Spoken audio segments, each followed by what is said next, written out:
Welcome to The Lock Shop with Nielson and Hustler.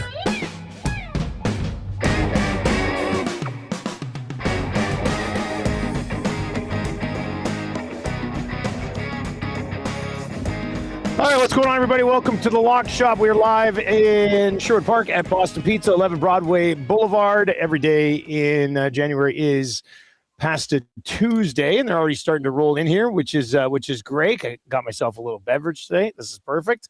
Not a little beverage. It's a good-sized beverage. Put that orange in there. And the oil stream, which is brought to you by Boston Pizza, will be live here today at lunch as well. Well, that's delicious. No complaints there. Should be a pretty good show today, I think. Hussey's actually going to surprise join us today. He was supposed to be on his way down to Costa Rica for that poker event, but due to some weather and some travel, his flight was canceled, and he's now going to be heading out tomorrow, I believe. So we're going to get Huss on the AFC NFC Championship Sunday, which we're very much looking forward to. We'll dive into some early thoughts on the line for the Super Bowl. The Oilers are now. Excuse me. Sometimes when I have a beer, it makes me cough a little bit. Let me see it's if bad I can for settle you, this in here. Man, so what's up, my man? How you doing? I'm great, man. Great weekend. Just looking forward to it. Heard you talk about the Super Bowl. Are you, obviously, as a Niners fan, are you cheering heavily for New England? Oh, yeah. Like EST Afternoons is going full Patriots. You guys are full New England. Yeah, there's no way. It's interesting. Yeah. Jay's here doing some work. Glue guy, is Reed a Seahawks fan? Yeah, so that's what I thought. So Reed will be on the Seahawks. The EST's kind of going to be split here, which is going to be who are you riding with? Fun Super Bowl cover. To be honest with you, man, I hate both these teams. So I don't know. I'm going to bet heavily and get involved like that. We're going to have a party. So that's going to be a lot of fun as well. And I'm not sure how much attention I will actually play the game. I'll probably be on the roulette table a little bit that day at the casino. So you know what's weird? I also I did. Yeah, go ahead. I've never hated the Patriots, even when they were winning with Tom Brady in the hoodie. Like there's something about them that it's different from the Chiefs. I never hated them. I loved watching Tom Brady in the Super Bowl. And I know you hated the Chiefs. Oh, I can't stand the Chiefs. I don't know why. That's interesting because the Patriots had some scandals along the way, and you still didn't mind them. Hey, if you're not cheating, you're not trying, buddy, in sports. So kudos to them. They did get caught, but nothing happened. So I did find out today that the Super Bowl party is completely booked. Wow. If we were selling seats, they would be sold out, but every table has been accounted for. They said there will have some tabletop space for like walk-ups and things like that. But if you're hoping to get a table at Selly Sports Bar and Lounge for the EST Super Bowl party, it's all booked up. I wonder next year if they get because they have like a comedy area there. You know, like take the theater area next year for a Super Bowl party, which could be fun. I don't know. I haven't been in there, but we'll have to talk about that because they're 2 weeks out and it's already locked up. So that's it's exciting, but it'd be nice to even crank it up a little bit more. All right, so Huss is going to join us today. I don't know what type of mood he's going to be in because he's supposed to be on a flight to Costa Rica today, and now he's not. So Huss is going to join us. We'll set up the NHL slate tonight, and obviously we'll have a lot to break down. The line opened up last night. I did see Seahawks at -5. It has moved to -4.5 throughout the day. Maybe even later last night. I guess I looked at it about 10 o'clock. It might have moved last night, but this morning for sure, Seahawks -4.5 at -109 on both sides of that thing. And then the Seahawks on the money line, -208, which is a little bit of a better number than I've seen some other places. And the total at Play Alberta right now is at 46. I've seen it in other places at 46 and 46.5. Nance, are you still there? I guess you're probably still there. Yeah, I'm here.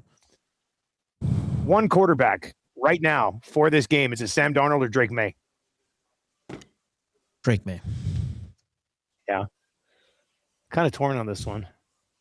Like this is. I do like a Drake May rushing touchdown in the Super Bowl. Drake May rushing. It's just bizarre. Drake May rushing touchdown. Yeah. Like Sam Darnold wins, it's like what a comeback story. If the Patriots win, it's like holy Mike Vrabel, Drake May. Like, what are you guys doing over there? are you setting Fascinating yourself stuff. up here for like something special? Yeah.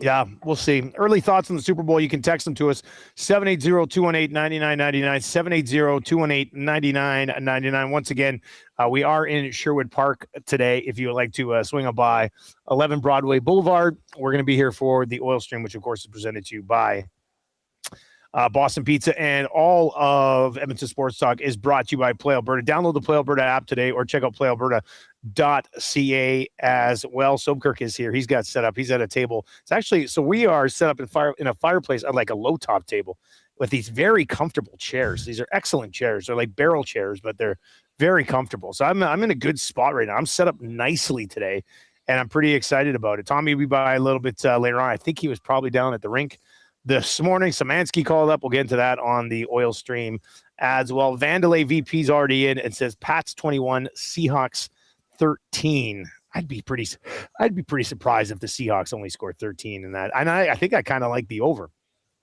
unless both quarterbacks kind of implode. Mm-hmm. But we'll see.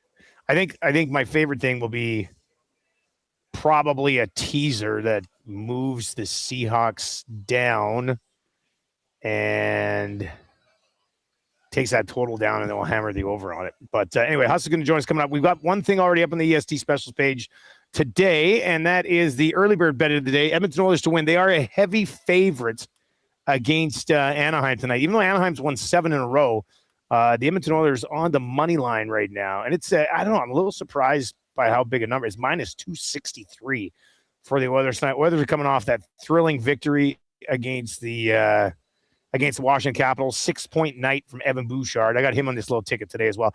Early bird bet, Oilers to win, McDavid 2 points, Draisaitl a point, Bouchard a point, plus 135 right now with how heavily they are favored in this game tonight. All right, we've got an early look at the Super Bowl coming up. We've got 2 football games to break down from the weekend, and I guess we've got a weather update from Huss, who I think was going through Toronto. Oh, give me a second. Today. So let's bring in Huss from WST. And Huss, I'm in one of your favorite places, buddy. We are at Boston Pizza today, and it's absolutely delicious. I got the blue moon going here. And there he is. Huss, what's up, buddy?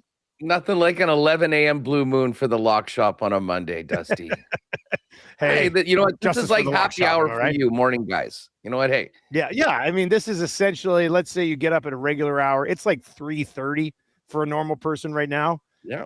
And who's not drinking at 3:30 in the afternoon? 5 o'clock somewhere. And it happens to be 11 a.m. But I fully support the move. Yeah, as you can see. What are you doing in Winnipeg still, man? Dude, so this is my theory on this. But long story short, was supposed to leave like right about now. And Saturday at 2 a.m., I get a text message from Air Canada that my flight on Monday is canceled. Like 2 days out. I'm like, what? Oh, that's trouble. Well, exactly. And I think my theory on this is that, I mean, they got a ton of snow yesterday. Obviously, the States was just getting absolutely slammed. And you know how, have you ever had a flight canceled or like delayed or whatever because they don't have the crew? Like the crew and the pilots, they can only work a set number of hours. So I think there was enough delays and flights that they were going to have to get to and things get pushed back that they knew that they were going to have to clip a few things. Now, when I was booking the flights, it didn't matter. I mean, our flight for Costa Rica didn't leave until like 6 at night. So like there was no need to get there earlier. So there's 1 o'clock flight or whatever was less expensive than the morning one. So we were just on it. And that was the one that they clipped. And of course they had moved other people probably initially to these other flights. So bottom line is our winner, luckily, Greg, was able to, because he was a single, there was one single seat on one of the other flights. So he was able to get there and he should get there tonight. And myself and Hammer will be going. Hammer's coming with you. I did not know Hammer was coming with you. Yeah, well, that got arranged in and around the Super Bowl on account of him winning 3 straight tourneys. Yeah, makes sense. He's been on a run. He's been on. So it'll be fun. We're gonna do a little content down there for WST and the guys and do it. And as it turns out, he's an identical twin, and he and his brother, it's their 40th birthday. Oh my God. The last day. So his twin is coming out too. To Costa Rica? Yeah, they got a package. So we're gonna have a nice little crew there. And whatever. It sucks that it did happen. It does give. Listen, I'll be honest. I didn't want to miss the shows today. Yeah. You want to be on this day. So much to talk about, and they were good enough that they were able to. When we rebooked, we just tacked a day on the end. So sort of kind of missed 2 days, add one. Not the end of the world. No one will be feeling too sorry for me around here because, dude, we got down to the depths of temperatures on the weekend. How bad was the it? Temperature was minus 38 before wind chill. Before wind chill. Oh my God. It was the coldest it had gotten on that day in a long, long time. And I think with the wind chill, it was the coldest that had ever been recorded. So, well, that sucks. So yeah, it feels like it's balmy right now at minus, wait a second here. Yeah. Minus 16, which is the warmest it's been at any point over the last little bit. So, I mean, it's still getting really, really cold at night, but yeah, we'll get through it. And as I say, it was a big weekend, lots to get to. Obviously, we want to get to the NFL and lots of hockey to talk about. So I'll miss next Tuesday's show, but I'm glad to be here with you today to break it all down. Hey, I know we'll spend a bunch of time talking football. Yeah. But I imagine there was a significant amount of glazing of one Evan Bouchard this morning on the show. What a game he had on Saturday night. Yeah, like he is the gift that keeps on giving. Like on Friday's show, we had a still image of the game against Pittsburgh in which he let Mantha go to the net untouched for the first goal of the game. And we're looking at it and we're going, this is why he's not on Team Canada, because he has breakdowns like this defensively. And then, of course, he comes out, puts up 6 points, has one of the best games a defenseman has ever had in the history of the National Hockey League. But then this morning on the show, we're like, well, this just goes back to show that those breakdowns are the reason he's not on Team Canada, because he's so incredibly talented that if he didn't have those breakdowns that we point out once every 3 weeks, he would be on Team Canada. So, yeah, it was. I mean, but the things that he's doing, Huss, we laid this out earlier today on the show. Brian Swain, local guy here, put out this number. Like, this is like Evan Bouchard. I'm so curious on how he's viewed by everybody else, but through his first 400 career NHL games, Bouch has 69 goals, 224 assists, 15 game winning goals, and a plus minus of plus 66. The other 4 defensemen ever to do that: Ray Bourque, Cale Makar, Bobby Orr, and Dennis Potvin. Like, we're talking some of the greatest of all time, great. right? Like, that's the thing. And if he could just eliminate, and he's like, if it wasn't for the first 6 weeks of the season, he might be on Team Canada. Like, I was just about to say, season, we were like if this game happened in November and maybe there was 1 or 2 less. I mean, listen, like when you lose and you go through the struggles and there is some pretty ugly tape for a guy like that needed to overcome that, you really couldn't have that happen. Yeah. But well, we were wondering, like, wonder if somebody gets hurt right now, Huss, a Canadian blue liner gets hurt right now. We asked Dreger this morning, like, who do they replace him with? And Drake said it probably comes down to who it is. If it's Cale Makar, Bouchard is probably the replacement, right? But what if it's Sanheim? Then is it Chychrun or, he's got to be on a short list of like 3 dudes to replace somebody, I would think.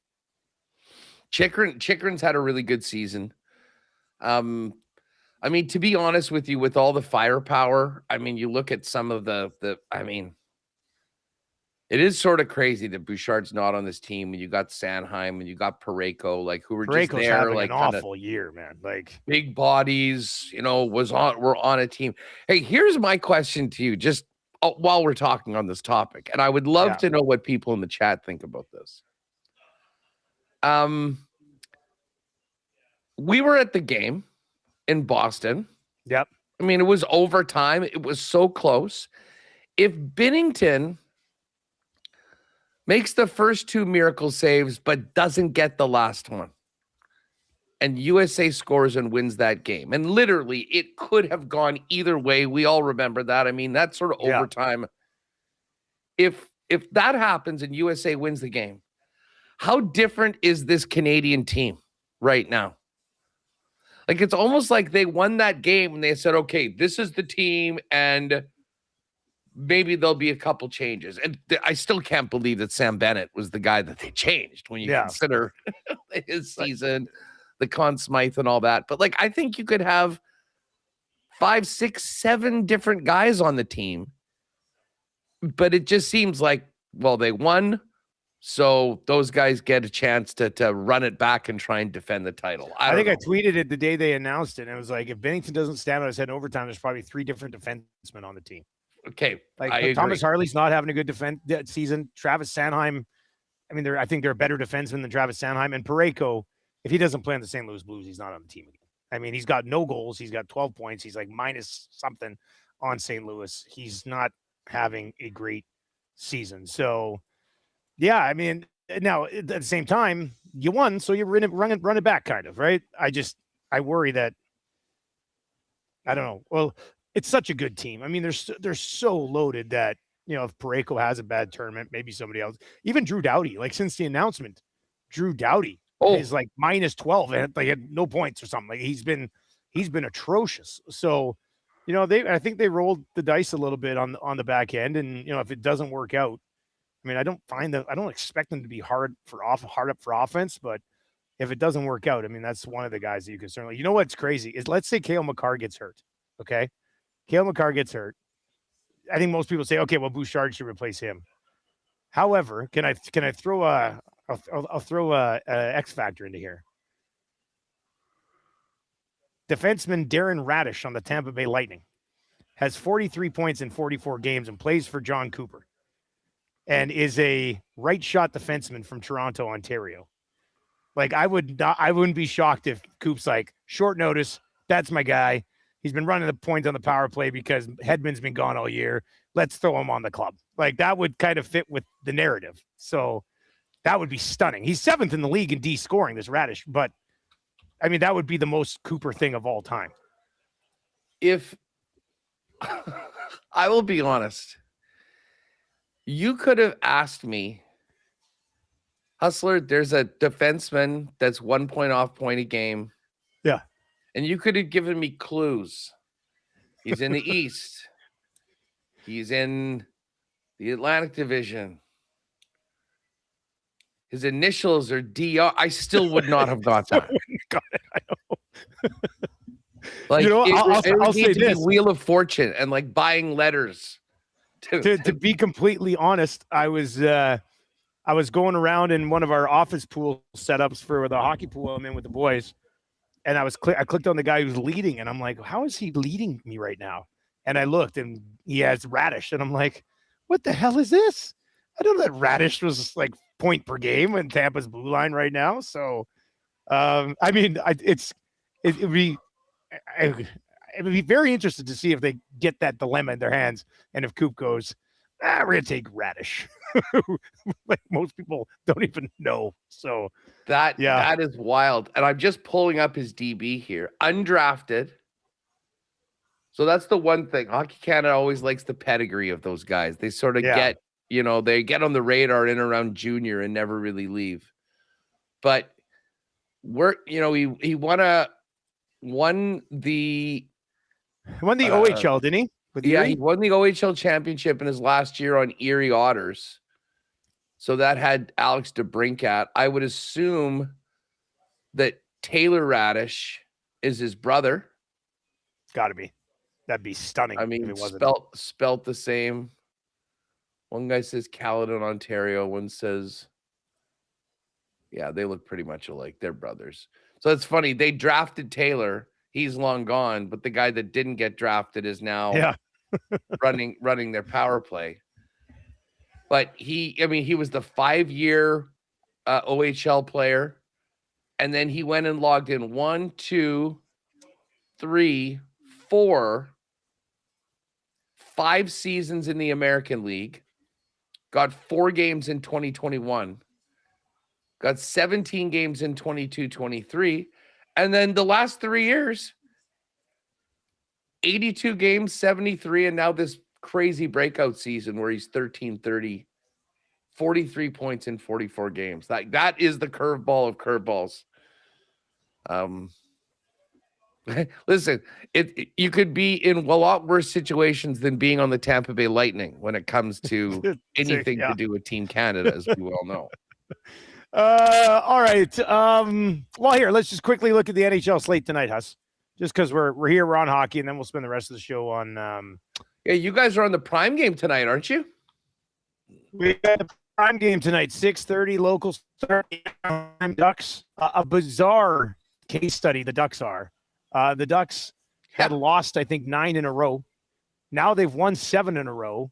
It's insane. I mean, this team is just like this. They're coming in after the win last night down in Calgary, but that hasn't really been overly beneficial for the Oilers so far. How many games we got tonight? Just the 4 games. Bruins, Rangers. Bruins are -120 favorites on the road. Islanders, Flyers. Islanders +102 dogs.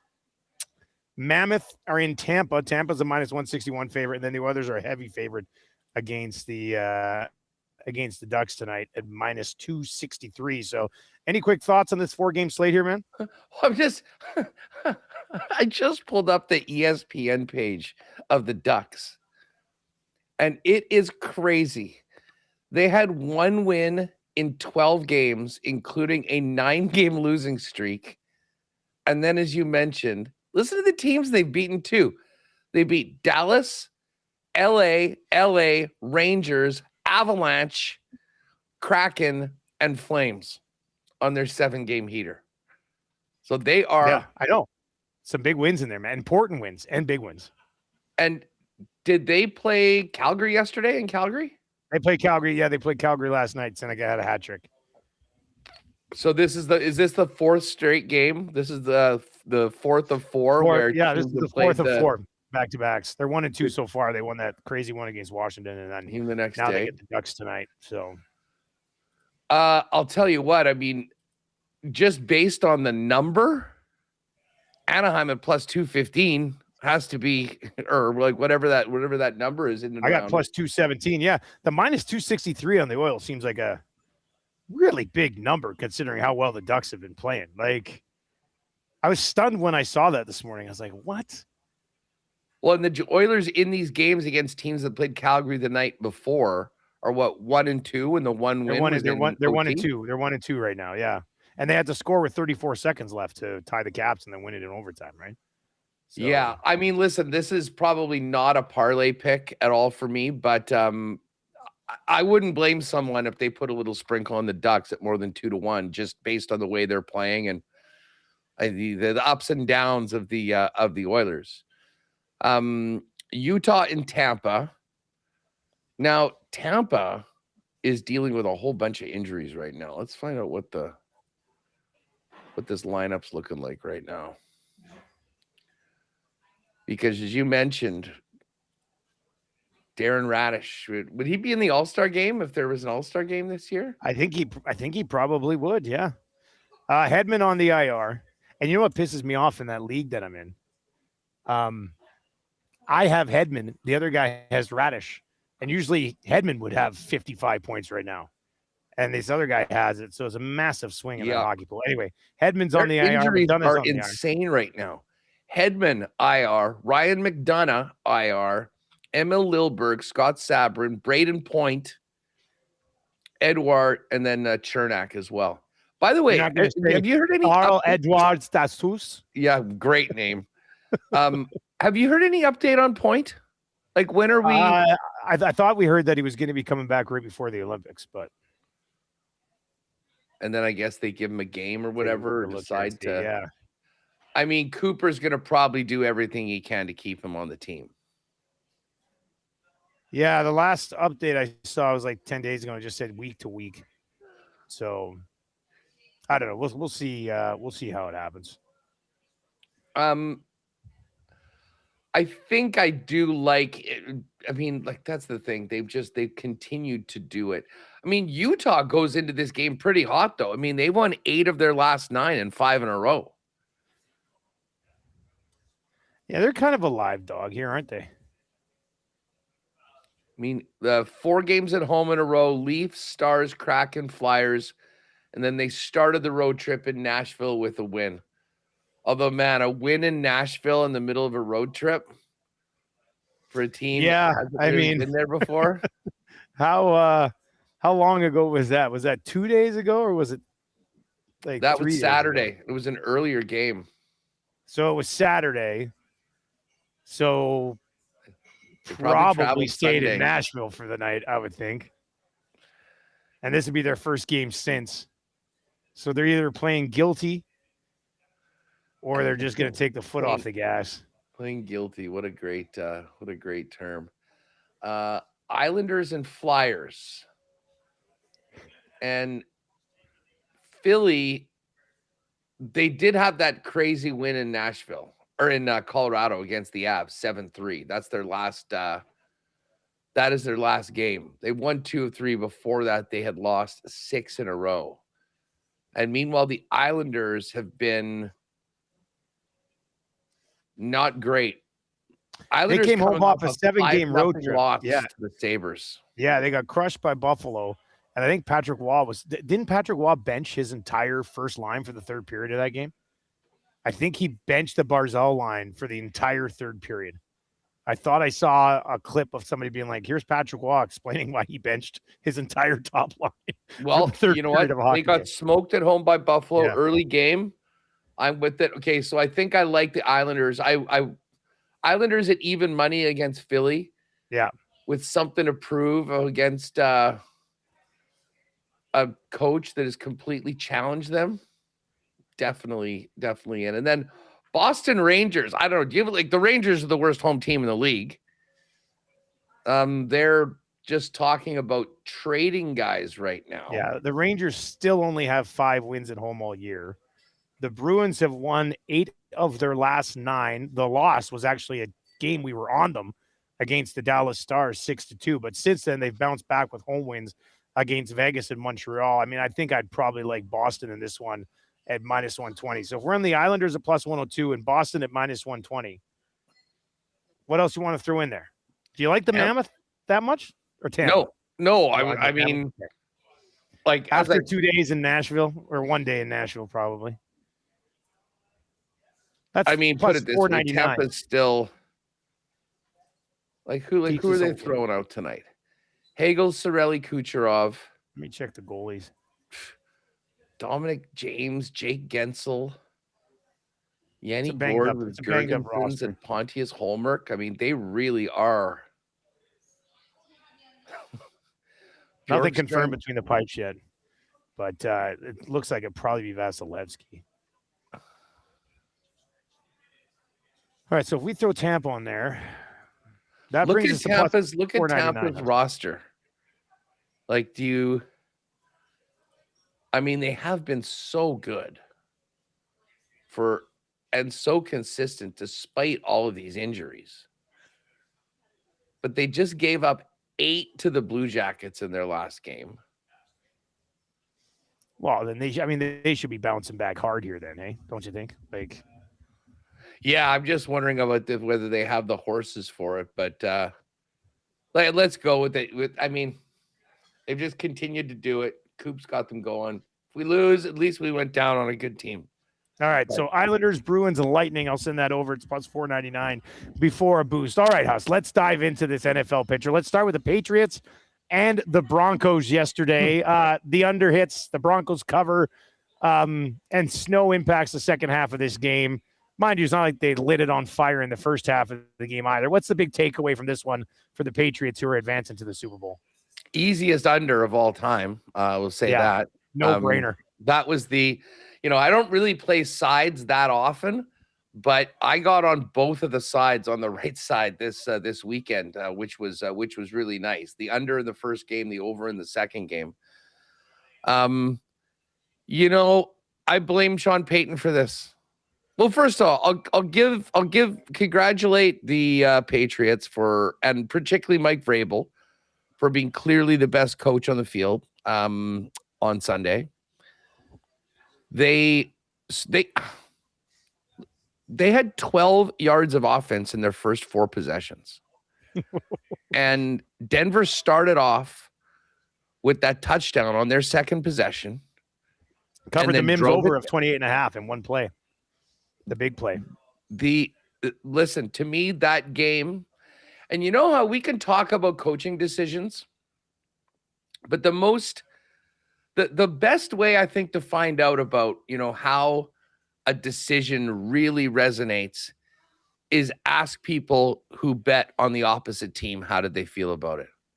And I got to tell you that when Denver went down, they were up 7 and they had the 4th down and 1. I was so happy when Peyton left his offense out there. And I said it out loud. I'm like, this is insane with a backup quarterback, the way your defense has played so far, to not just kick the damn field goal and go up 10-7. Yep. Like, I get it. And I mean, I see Travis Yost and a bunch of the math guys going, hey, I'll go for it. 4th and 1, the numbers. Like, there's a reason why people talk about situational football, which is what New England was perfect in yesterday. And if you want comparisons to the old Patriot dynasty to right now, like, that is Mike Vrabel's DNA. And it was hilarious in the second half when things got nuts. In the 4th quarter, he was more than happy to run the football 3 times into the line, take the time down, and then punt the football. He had full confidence in his defense in that situation against Denver. It was hilarious, him calling the offense off the field after the 3rd down. He's like, nope, the defense is ready to go. As I say, I think Sean Payton, he's got a huge ego. He always thinks he's smarter. He outsmarted himself. And in most cases, I'm with you. Yeah, okay, go for it. 4th and 1 early on in the game. But in that situation, with a backup quarterback that's just spotted you the 7 points, and then the play call on that was nuts too. The play call was nuts too. I mean, you're going to have Stidham in the game, and you're going to call something like that, and you're going to put it in his hands to make a play on it. Like, the decision to go for it was one thing, but the play call, as soon as right away, it's like, okay, snap the ball, and Stidham's on the run for his life. He had one option. It was Harvey. They sniffed that out right away, and it was end of story. Like, I was trying to think what's worse, like the decision to go for it or the actual play call itself. And in a game that is going to be that tight because your defense is that good, it didn't make, none of it made sense to me. None of it. Basically did the exact opposite of what should have been done.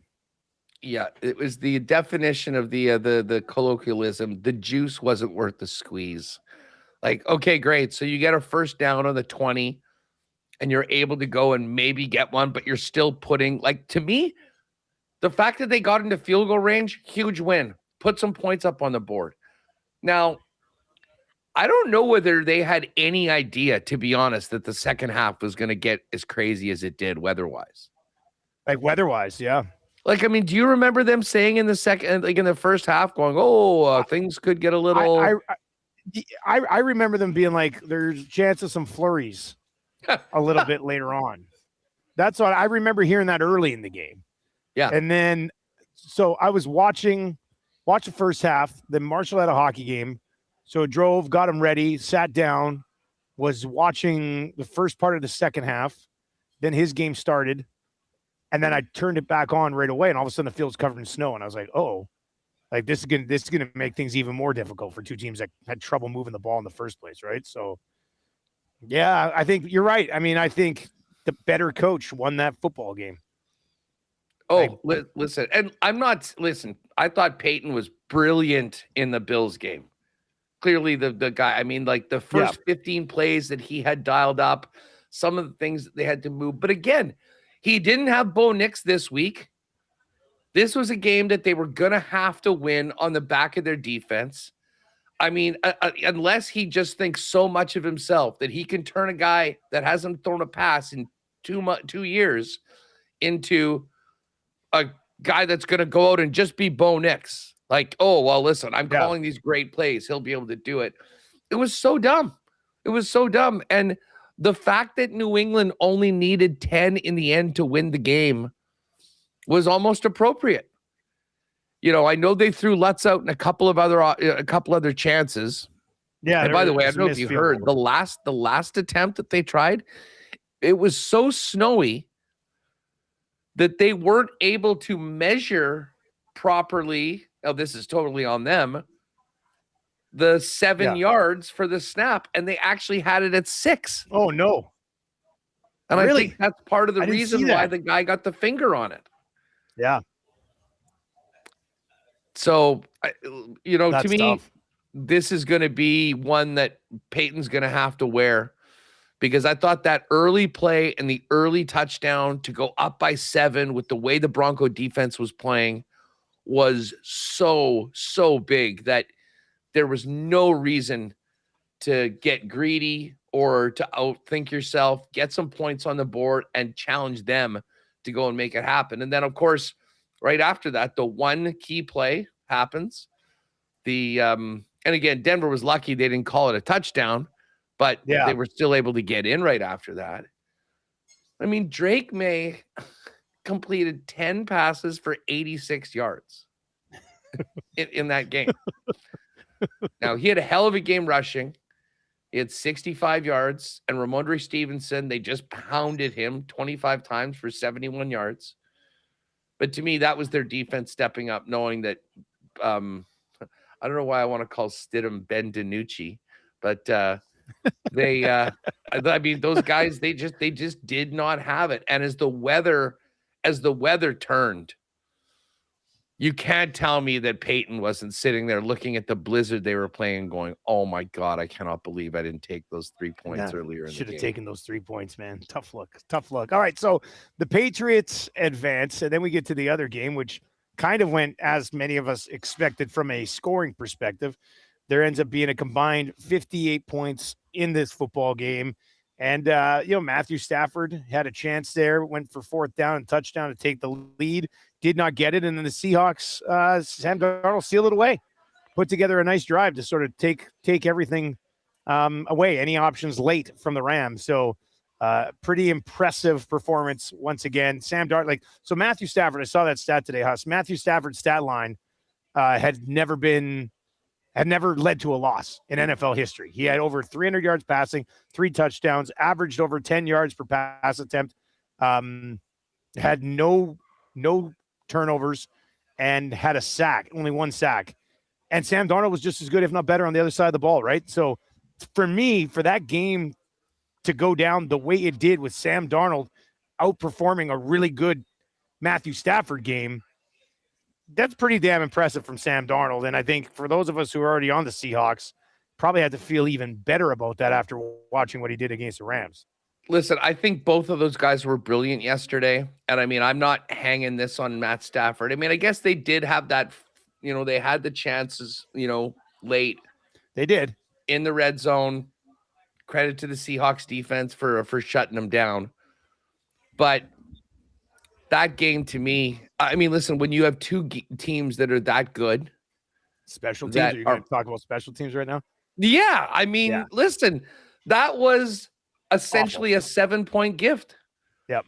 Now, to be fair, that moron Wooden on Seattle. Oh, horrible. Woolen, yeah. Woolen, dude, that is legitimately a top 5 worst penalty I've ever seen taken. So bad. Like they're literally walking off the field to let the punt team come on. Use your head. And he rolls over to the Rams bench and starts doing the John Cena, you can't see me, and letting them all know about it right in front of the referee. And gave him, he started doing it and they didn't call it right away. And then he got into it with a couple other guys, and the ref's just like, all right. and then for them to nail it the very next play, that to me was kind of a nice even up from the special teams gaffe that happened a little earlier on. But I mean, to me, it came down to that one defensive stand by Seattle in the end zone. Both of these teams are amazing. Like, I can't look at the Rams and go, man, if only, McVay was able to get this going a little bit more. I mean, this is basically two heavyweights just going blow for blow, landing bombs for 60 minutes. And at the end of it, one team is standing. I mean, the numbers of this matchup from their season series, did you see those graphics? 1-1. Oh, is that the one they showed late? It was like they were 1 point apart and like almost the same yards? And 1 yard apart. One team had 830 total yards in 2 games. The other one had 829. And there was a 2-point win for one team and a 1-point win for the other team. You can't get closer from these two teams. So listen, good on the Seahawks for doing it. And as much as the Rams are able to score on this team, unlike most others, and that's why I felt pretty good about the over, and the over crushed like early. Yeah. At the end of the day, it was going to need a big defensive play. And you know what? I thought the Seahawks defense was just a little bit better than the Rams was. And that kind of was the difference once you kind of include the penalty into touchdown comparing to the special teams play into touchdown. But Sammy Darts, man, there was a lot of people that thought, oh, the ghosts are going to come back. I mean, what a story he is. I mean, after being, passed on by the Vikings, they didn't want to pay the money. I was sitting with a couple Viking fans yesterday. And, How are they feeling? And like big time guy, the guy that coined him Sammy Darts was there. And he's like, I'm kind of. What do you mean? The guy who came up with the Sammy Darts name? Yeah. Like he lives in Winnipeg? Yeah, that's Johnny Viking. That's an original. So I love only you're like, I was sitting with the guy who labeled him Sammy Darts. Yeah, he started calling. I thought that's the best nickname ever. So we from that moment on was Sammy Darts. Like, you don't really hear that in the home places. No. We wanted to do T-shirts and hawk them down at Viking games. It was just too much work. But anyways, I mean, he was saying, I'm kind of pulling for the Rams here selfishly, just in that I don't know whether I want to spend 2 weeks going into the Super Bowl hearing everything about Sam Darnold. Not that I don't like Sam and everything. It just was more of a selfish play. But hey, we were pumped for him at the Okay, but what about Jets fans, who've watched Darnold go and have 14-win seasons with 2 different teams? How do you think they feel? Absolutely. But I did see they hate the Patriots so much that I believe one of the tweets I saw was, listen, if Sam Darnold can prevent the Patriots from winning the Super Bowl, the number 3 overall pick in 2018 will be fully vindicated. Well worth it. Even if it was for another team. Hey, just a quick stand on the quarterback situation for this Super Bowl. We were asking people this morning.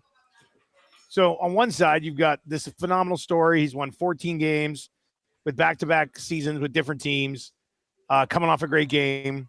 On the other side, you got the guy who's probably going to finish second in league MVP voting in Drake May. So in this one game, who's got the advantage at quarterback, Huss? I mean, I think Sam Darnold.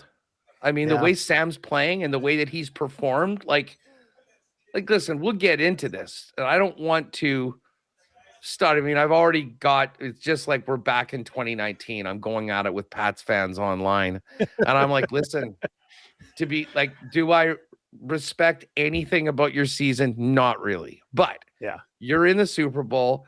And as much as I will probably be pointing out many of the holes in the ridiculous and historic path that this team got to the Super Bowl in. Third easiest schedule in NFL history of all time. And then let's talk about the playoffs. Yeah, the playoffs. I mean, Chargers with no offensive line, Texans, no Nico Collins, and a struggling offense with CJ Stroud. And then Stidham. As it always is with the Patriots, though, there's always a narrative that people find. And I don't know if you saw this. I quote tweeted this from RG3. Yeah, the but I've heard it from RG3. other people. Eric brought it up today. Post, He's like, did you see what Huss retweeted? Yeah. The troll post of the year. Drake May has faced the toughest path to the Super Bowl in NFL playoff history. No QB has ever beat top five defenses to get to the Super Bowl until Drake May. Chargers were the number 5 defense. Texans were the number 1 defense. Broncos were the number 2 defense. Put some respect on Drake May's name. Well, let's do a little deeper dive. He was good, pretty good in the Charger game. Was 17 of 29 for 268 yards. He had a touchdown and he had a pick. Rushing wise, he has been good running the football. I will give him that. And that was huge yesterday. 66 yards. So listen, a good game against the Chargers. But again, the Chargers scored 3 points. Like it wasn't like they were going toe to toe. Like New England scored 16 points. Yeah. Then the Houston game. And I mean, the Houston game was 16 of 27 for 179 yards. He didn't have the 3 touchdowns. He had a pick and he had 2 or 3 fumbles? At least 3 turnovers. 3 fumbles. Yeah. And then the Denver line, which was 86 yards passing. Bottom line, he didn't turn the football over and had a few big rushes. Like, I'm not taking anything away from May. I think they amazing and good for them that they nailed that pick and they've got a guy that is going to make them competitive for a long time. But I mean, I think about how different that game would have been if it was the Bills. Like, to be honest with you, there are teams outside of the playoffs that I think would have rolled through the AFC. And I'm not just talking about the Chiefs. Chiefs this year, not. But I mean, you compare like the 24 team, like they would have run through the playoffs this year very easily. Again, that's just a take. But I hesitate too much to say that this New England team is ready to go toe-to-toe with a team like that. But I'll say this, Mike Vrabel is such a difference maker. Like, they've got the combination. Like, what was the genesis of the Chiefs' greatness? A quarterback and a coach. I got to say, I think they have a great quarterback and they've got a great coach. So they will definitely have a chance to win. But I really do think, I mean, like I said I'd be supporting the NFC beforehand. I was ready to go, and you'll be proud of me. First time I have ever, like, literally gone online the second the NFC Championship was finished, the late game, to get in on the early line. And it was fascinating in those first minute or so to see it dropped at 3.5, and then it went to 4, back to 3.5. And it was minus 118. And then it was minus 111. I locked in probably the biggest bet I'll make on the Super Bowl at 3.5 at minus 111. And that's a pretty big point if we're talking about going, because I mean, right now in most, are you seeing 4.5? I saw 5 last night. It's been 4.5 all morning. And I didn't know it was out there at 3.5 anywhere even last night. So I mean, I'm going to be on the Seahawks for sure. I don't want to spoil all of our Super Bowl picks, but I'm wondering, do you think that line moves back down to 4, 3.5, or is this just in at 4.5 now? You know, the Patriots. Is there going to be some Patriot money coming in? Well, that's the thing. I mean, I think we've woken up the, all those people that had just sort of stopped watching or hibernating Patriots fans. Yeah, exactly. So it wouldn't surprise me if maybe there was a lot of people that were sort of backing them closer to the game. But it's always, you see right now where the sharps are, if you will. I mean, the people that are moving lines and putting big money on early, where they're heading. And when you see that Vegas drops a line and it immediately moves a point and stays there, you can pretty much take it to the bank that they've been spending they've been getting a ton of action on the side that it's moving away from. So Seattle will be Seattle's going to be the favorite. I think we're probably looking at 4.5 by the time the thing gets going. If you want to get it at 3.5 right now over on Play Alberta, it's -125. So the 3.5 numbers at -125 right now, which isn't bad. I mean, that's if you want them at 3.5, that's okay too. What about this total, Huss? Because it opened at 46. I'm seeing it at 45.5 right now. So it's moved down slightly. Where do you come out on the 45.5? Oh, well, thinking about the Seattle defense, there's part of me that says, okay, this could be under. I think Seattle's going to score. But I as much as I just tried to, take away any credit that the Patriots deserve for their path to the Super Bowl. Yeah. I think that they'll get, I'd probably lean over on this one. I don't think they're going to get points like the Rams did, but I also think that, Seattle's going to be ready to go. Just how about those two receivers yesterday? Oh my God. Like JSN and Puka going head to head in those games. I mean, it's just such a treat to watch those guys. Oh, and by the way, we had a 3-gamer, which was Drake May, 30 rushing yards or more. Matt Stafford over 1.5 touchdown passes. And the third leg was Puka Nacua over 7.5 catches. And he got the 8th catch on that last play, like when they got the ball back with 26 seconds left. No. Yeah, and he went down, got his knee down. Yeah. It was a miracle. That was the one that put him over the number. So we will take it. But I'll tell you what, it's gonna. I'm really looking forward to next week once I'm back. Those few days, and we'll do a big double show on the Friday before the Super Bowl. Because it is two really interesting teams, and I'll say this: as much as you don't have to respect or, like what New England, did or didn't do by beating anyone of substance outside of maybe that one game against the Bills in the regular season. The bottom line is that that they're there. They've been getting better, I think, throughout the year.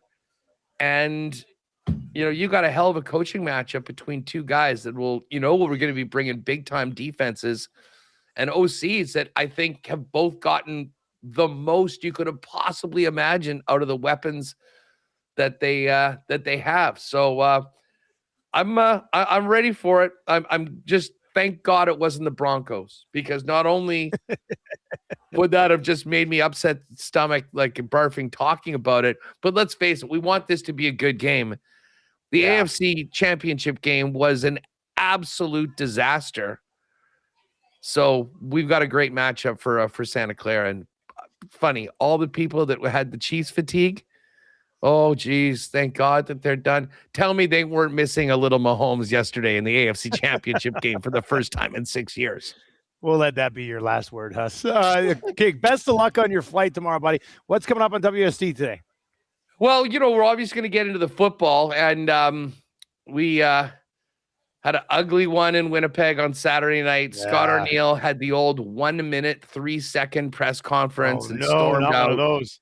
Yeah, you don't get the coach dropping embarrassing too often, but there was a couple of that in it. So team was practicing this morning. We'll hear from the coach. We'll have the latest on them as they hit the road.